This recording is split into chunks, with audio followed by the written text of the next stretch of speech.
Assalamualaikum warahmatullahi wabarakatuh.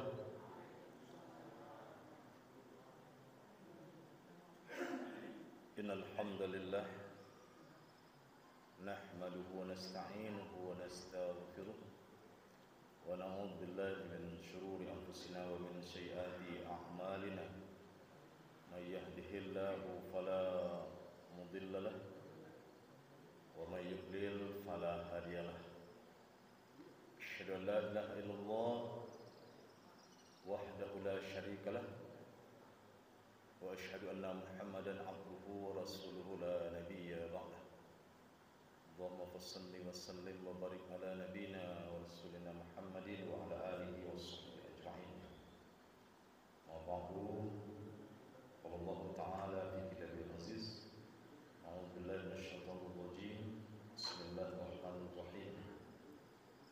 Walladzina yarmuna azwajahum ولم يكن لهم شهداء إلا أنفسهم فشهادة أحدهم أربع شهادات بالله إنه لمن الصادقين.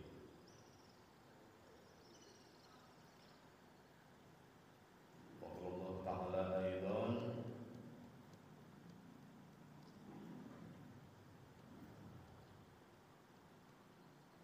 ولا يأتل أولي الفضل منكم والسعة أن يؤتوا أولي القربى والمساكين والمهاجرين في سبيل الله وليعفوا وليصفحوا ألا تحبون أن يغفر الله لكم والله غفور رحيم. صدق الله العظيم.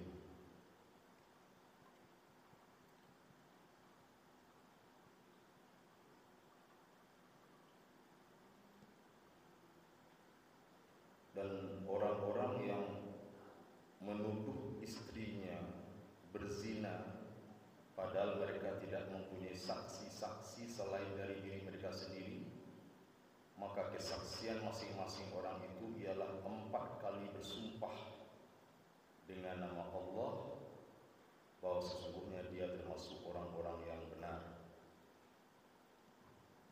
Kemudian dalam ayat 22 Allah mengatakan, janganlah orang-orang yang mempunyai kelebihan dan kelapangan di antara kamu bersumpah bahwa mereka tidak akan memberi bantuan kepada kerabatnya, orang-orang miskin dan orang yang berhijrah di jalan Allah, dan hendaklah mereka memaafkan dan berlapang dada. Apakah kamu tidak suka bahwa Allah mengampunimu? Dan Allah Maha Pengampun lagi Maha Penyayang. Maha benar Allah dengan segala firman-Nya. Kita kutip Al-Quran dalam surah ke-24, surah An-Nur ayat yang ke-6 dan ayat yang ke-22. Bapak dan Ibu jemaah salat maghrib yang dirahmati oleh Allah Subhanahu wa taala, mari kita bersyukur kepada Allah. Pada maghrib kita masih bisa sesaat bertahan di rumah Allah ini untuk beriktikaf menunggu masuknya waktu sholat isya. Memang kondisi cuaca yang dingin menyebabkan memang kita memiliki uzur untuk tidak datang ke masjid.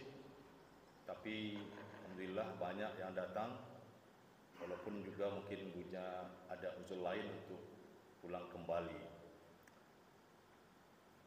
Mudah-mudahan Allah Subhanahu wa taala memberikan rahmat yang sebanyak-banyaknya ketika kita berada di dalam rumahnya ini.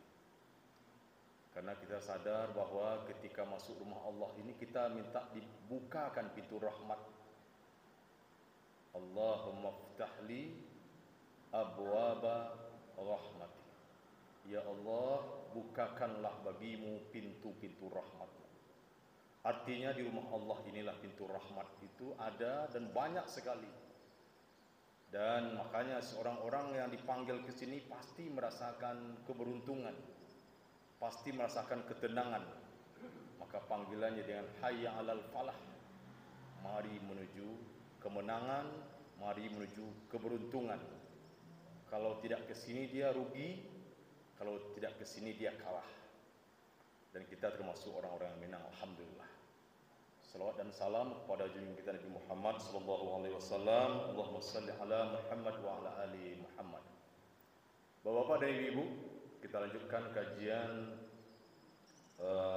atau hukum-hukum keluarga kita pada pertemuan sekarang. Kalau dulu tentang talak, tentang fasakh, ya, tentang macam-macam pernikahan dalam Islam. Sekarang kita berjudul ceramah kita ini adalah tentang tuduhan yang meruntuhkan keluarga. Kenapa perlu kita sampaikan judul ini? Karena ada yang bisa menggoyahkan sendi berkeluarga itu, ada semacam tuduhan yang terkait dengan hubungan laki-laki dan perempuan. Kalau itu sensitif benar. Kalau ada berita yang paling heboh, maka yang heboh itu adalah ada berita yang terkait hubungan laki-laki dan perempuan yang tidak halal atau disebut dengan perzinahan. Sangat seksi sekali berita itu. Apalagi kalau berita itu terkait dengan orang-orang besar. Apalagi kalau berita itu terkait dengan orang-orang yang populer, berpangkat, orang kaya, para tokoh, bahkan para ulama sekalipun. Ada peluang terkena daripada tuduhan-tuduhan ini. Oleh karena itu, kita harus mewaspadai, karena tuduhan yang terkait dengan hubungan laki-laki dan perempuan di tengah keluarga itu sesungguhnya bisa meruntuhkan sendi hidup berumah tangga, meruntuhkan kebahagiaan hidup berumah tangga. Kalau tuduhan, samone kalau ada orang menuduh suami awak pai badu jo perempuan lain umpama, atau istri awak dilaporkan orang kepada awak pergi berdua-duaan dengan laki-laki lain umpama. Itu sangat, padahal itu belum tentu benar. Belum tentu benar. Di dalam ayat ke-22 surah An-Nur tadi yang kita bacakan, ayat itu bercerita tentang seorang sahabat, yaitu Abu Bakar As-Siddiq. Abu Bakar As-Siddiq adalah seorang khalifah pengganti Rasul, seorang tokoh yang betul-betul lembut hatinya, seorang tokoh yang benar-benar terjaga sekali kewarakannya. Dia begitu santun, dia begitu lembut. Tetapi ketika mendengar ada tuduhan yang terkait dengan perilaku seseorang yang menyebarkan aib yang sesungguhnya walaupun itu tidak benar, tapi murkanya luar biasa. Ini terkait dengan peristiwa yang kita kenal dengan hadisul ifki, yaitu peristiwa menyebarnya berita bohong terhadap putri Abu Bakar, istri Rasulullah SAW, Aisyah, ketika kembali dari perang menuju kota Madinah, dan beliau diisukan ada berita yang membuat heboh warga Madinah waktu itu, yaitu terkait dengan bahwa Aisyah tertinggal dari kafilah atau rombongan atau pasukan yang waktu itu pulang, karena dia di saat pasukan istirahat dia buang hajat, dan kemudian ketika dia kembali ke rombongan, dia teringat ada kalungnya jatuh, dukuhnya jatuh. Setelah itu dia ingat bahwa ditampik buang hajatnya tadi. Kemudian akhirnya dia cari. Tetapi ketika dia kembali, dia dapati bahwa rombongan Rasulullah bersama para sahabat telah meninggalkannya. Dan dia yakin sekali kalau Allah tahu Rasul nanti, dia pasti dijemput. Jadi ibu-ibu, ketika Aisyah menunggu itu sampai datang waktu pagi, ditemukan oleh seorang sahabat yang bernama Safwan Ibnu Mu'attal, yang ketika itu berucap inna lillahi wa inna ilaihi raji'un. Dia melihat wajah Aisyah dan dia tahu itu adalah istri Rasul karena ketika itu tidak memakai hijab.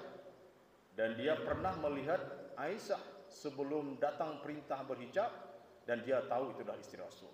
Dan dia menolong Aisyah dan kemudian menaikkan ke untanya dan kemudian mengiringi dari bawah.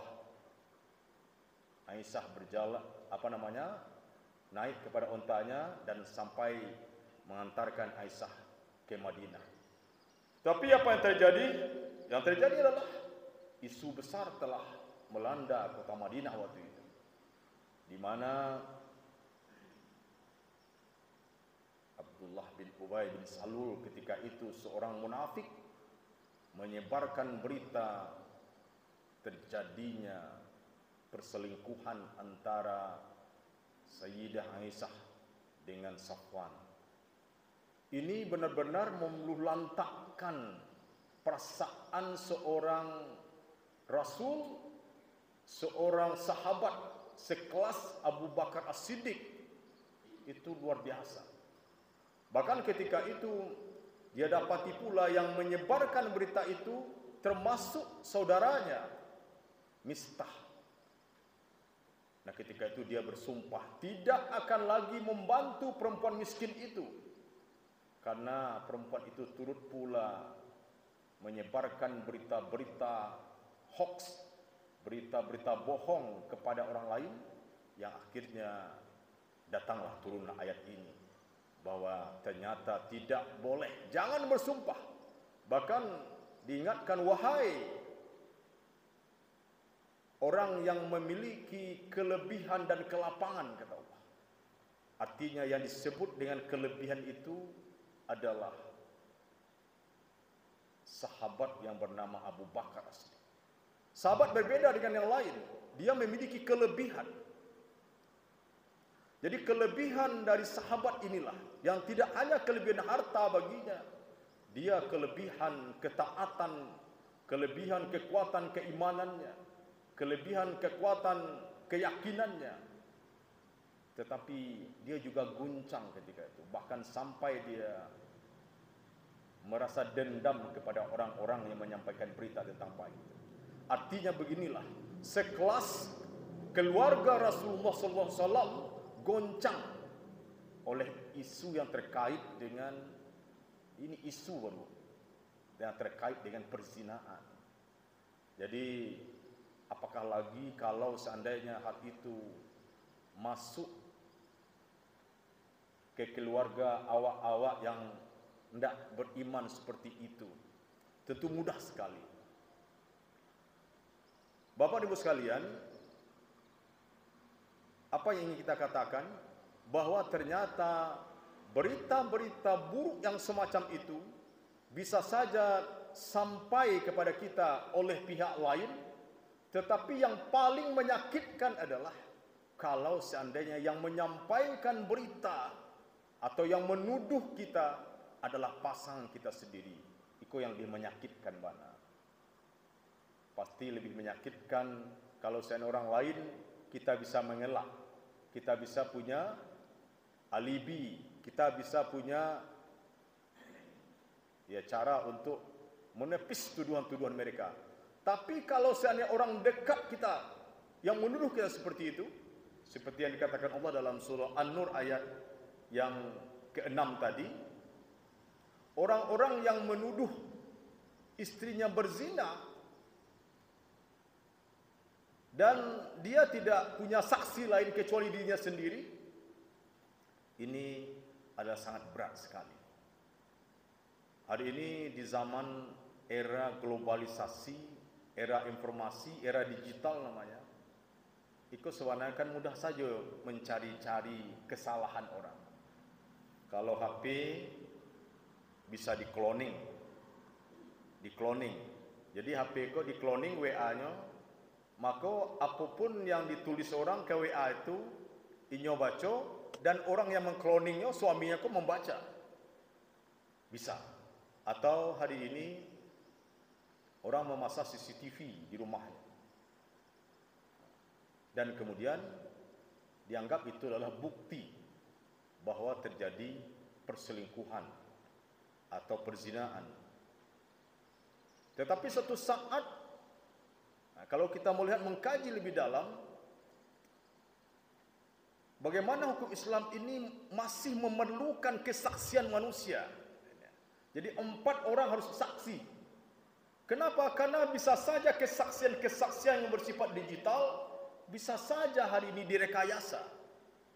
Jadi patangkon ada buat lihat video yang viral. Ada Pak Jokowi balagu dengan Pak Prabowo, enak. Awak sangko kan ia mana balagu itu. Orang kau berdua. Padahal sebenarnya ndak, orang itu ndak balagu doh. Tapi suaranya persis. Suara Prabowo pas suara Jokowi, enak. Jadi itu adalah permainan teknologi yang hari ini kita sebut dengan teknologi AI. Ya, artificial intelligence, kecerdasan buatan.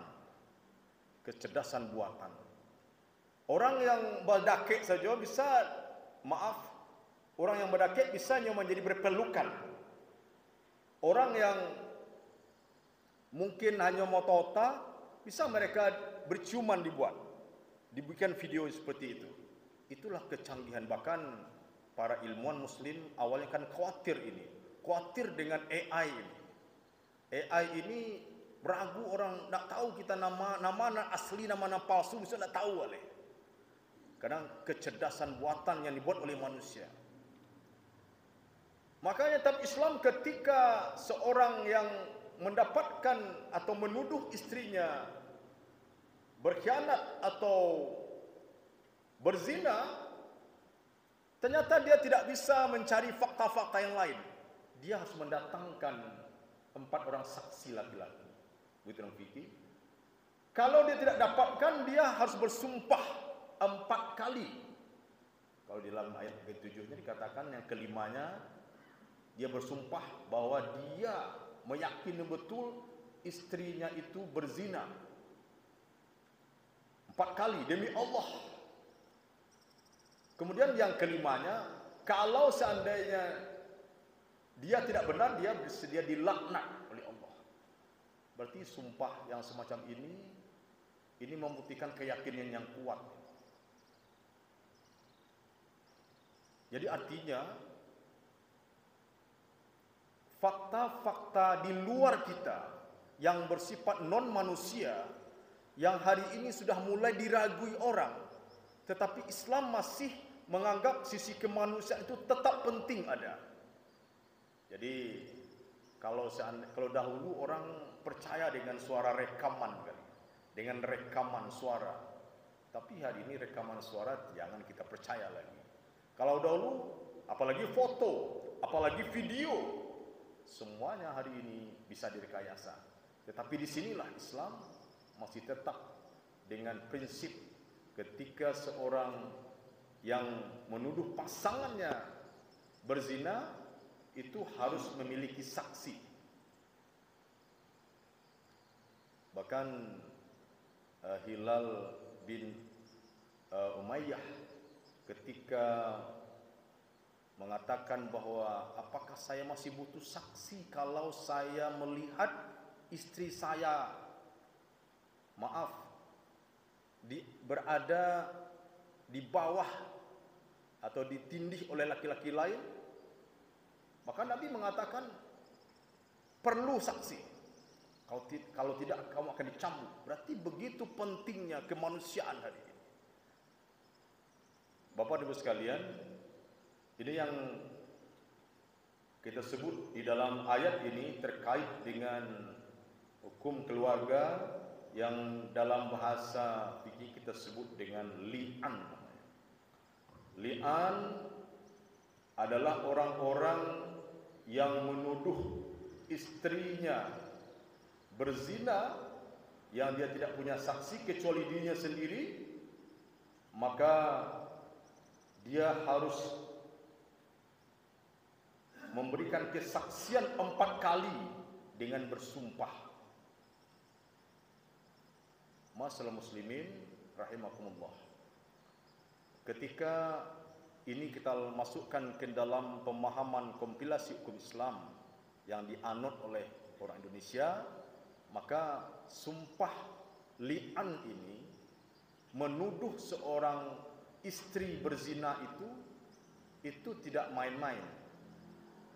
Ada konsekuensi yang akan ditanggung oleh seorang suami ketika mengucapkan kata-kata tuduhan berzina itu yang kita sebut dengan li'an. Yang pertama, li'an itu harus disampaikan di hadapan qadhi. Jadi li'an itu disampaikan di hadapan hakim. Di hadapan hakim. Hakim, kalau dewak tentu mahkamah syariah atau pengadilan agama. Kalau ada yang meyakini betul bahwa pasangannya berzina, maka dia harus mendatangkan saksi. Tapi kini saksi tidak bisa dihadirkan. Padahal Islam membutuhkan kesaksian itu. Maka yang terakhir sebagai ganti kesaksian itu adalah sumpah. Sumpah sebanyak 4 kali di hadapan hakim. Setelah itu yang kelima, dia bersumpah kalau seandainya dia benar dilaknat oleh Allah. Maka diberikan hak kepada pasangannya untuk membantah sumpah itu dengan bersumpah pula dengan yang sama. Dan kemudian hakimlah yang mempertimbangkan. Maka putusan hakim, kalau seandainya suaminya lah bersumpah 4 kali, kemudian mengatakan bahwa dia yakin istrinya berzina, kemudian istrinya membantah pula dengan sumpah, maka di sana hakim akan mempertimbangkan bahwa orang yang berpasang ini, yang saling menuduh, saling meli'an ini tidak bisa lagi bersama. Maka akibat hukum yang ditimbulkan oleh li'an itu yang pertama adalah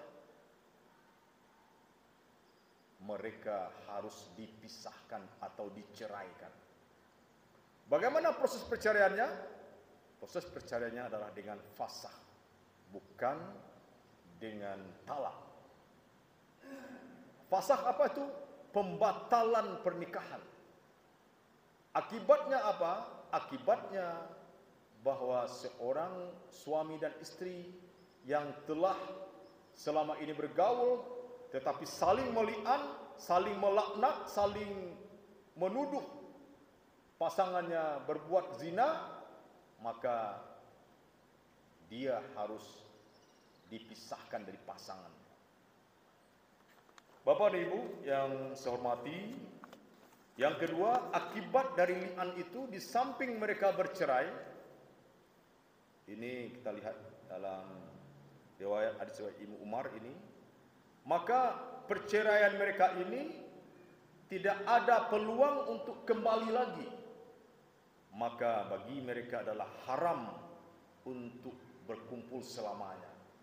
Jadi kalaulah dituduh orang rumah awak berzina atau suami awak berzina, kemudian selamanya awak tidak bisa lagi bersamanya. Ini berbeda dengan talak. Kalau talak masih ada peluang balik.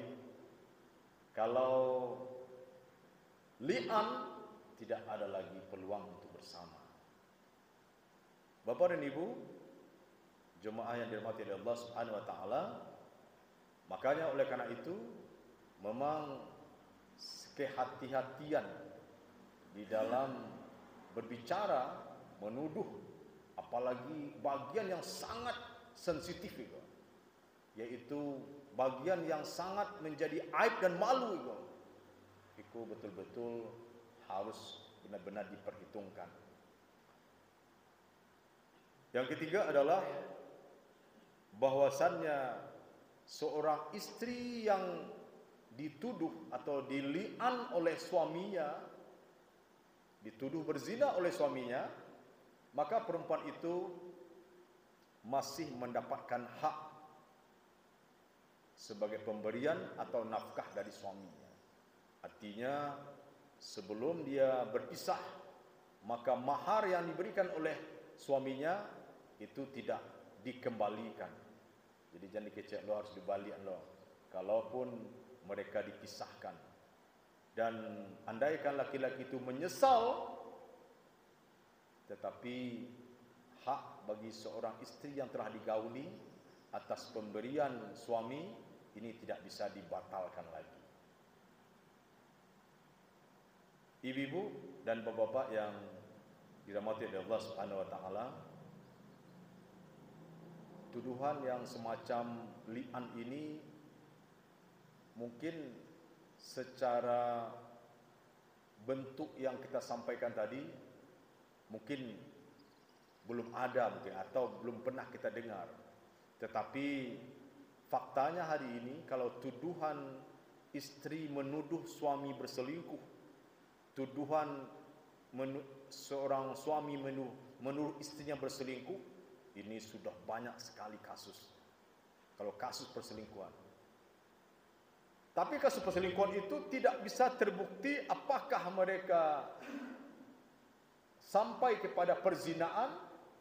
Kan itu yang menjadi halangan bagi seorang pasangan untuk membuktikan apakah pasangan mereka ini berzina atau tidak, atau sampai kepada taraf perzinaan.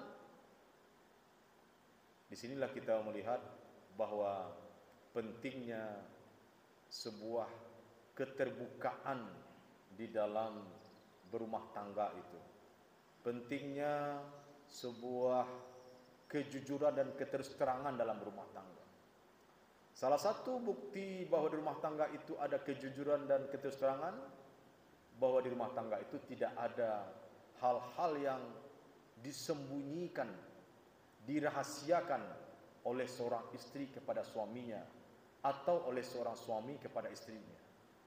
Boleh jadi sesuatu yang selama ini kita rahasiakan kepada saudara kita, mungkin kepada ayah atau ibu kita, tetapi kepada pasangan kita, kita tidak bisa merahasiakan itu. Makanya kalau saya menelpon awak, maka seorang yang berpeluang atau berpotensi dianggap seorang yang berselingkuh, salah satunya adalah banyak sekali, banyak mana security HP-nya gua. Banyak sekali passwordnya atau dikunci HP-nya yang tidak bisa dicalik di anak atau tidak bisa dicalik oleh istrinya. Atau kalau macasnya selalu diunyinya tahu itu. Tidak maunya meninggal-ninggalkan HP. Jadi ada kekhawatiran, ada sebuah kecemasan kalau seandainya HP-nya kok diketahui oleh pasangannya. Tetapi ini tidak serta-merta sampai kepada taraf apa yang disebut oleh kata-kata li'an tadi. Tapi kalau li'an nampak dan terbukti dan kita yakin akan itu, dan kalau seandainya mencarikan saksi, tapi rasanya tidak mungkin lo mencari saksi. Awak nampak pasang awak melakukan zina, kemudian awak imbau orang lain menyaksikan, tidak mungkin. Ini juga termasuk tentu aib baginya. Yang keempat adalah akibat yang ditimbulkan oleh tuduhan perzinaan itu, yang bisa menghancurkan segi rumah tangga itu. Di samping mereka diceraikan, yang kedua mereka tidak boleh lagi kembali selama-lamanya. Kemudian memang perempuan mendapatkan hak harta pemberian dari suaminya itu.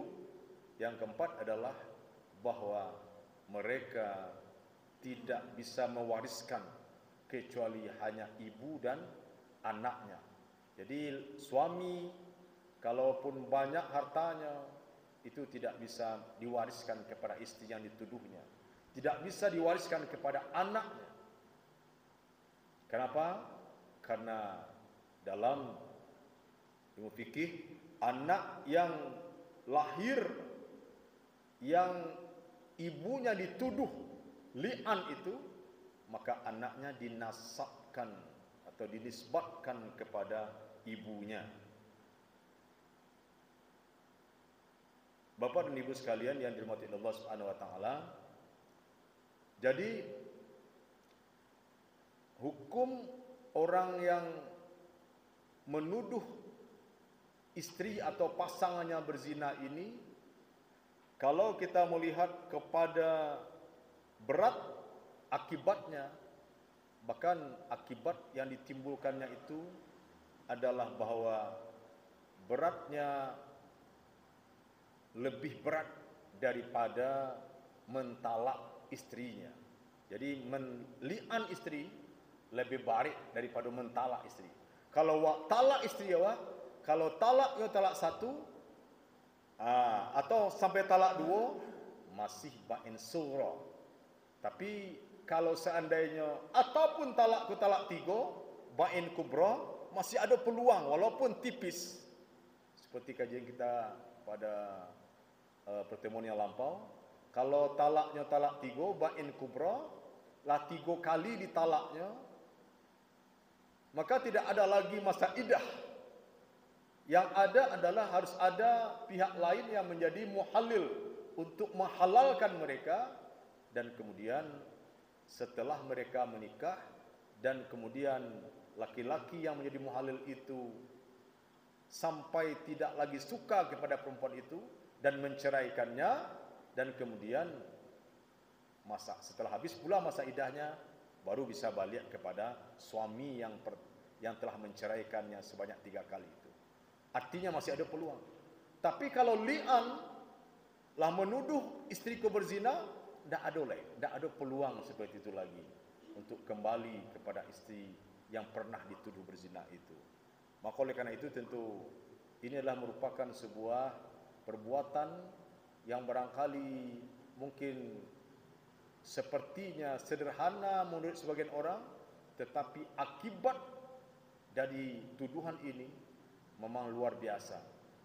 Kalau kita mencari bagaimana goncangan yang ditimbulkan oleh tuduhan-tuduhan seperti ini, seperti Aisyah saja merasakan ketika Nabi menunggu wahyu tentang apakah benar apa yang terjadi, yang diisukan dan dihebohkan orang terhadap Aisyah. Maka ketika itu Aisyah merasakan perubahan Nabi ketika itu. Aisyah sendiri, Aisyah yang selama ini diperlakukan lemah lembut oleh suaminya, oleh Rasulullah, dia tidak lagi menampakkan kelembutan dan dia merasakan perubahan Rasulullah kepadanya. Bahkan sampai-sampai waktu itu dia heran dan sampai sakit waktu itu. Maka di zaman itu tidak ada orang yang membuat postingan-postingan, kan? Sehingga Aisyah tidak mengerti apa yang terjadi waktu itu. Tidak mengerti apa yang terjadi. Yang dia tahu adalah kenapa Rasulullah berubah kepadanya. Kemudian informasi didapatnya dari siapa?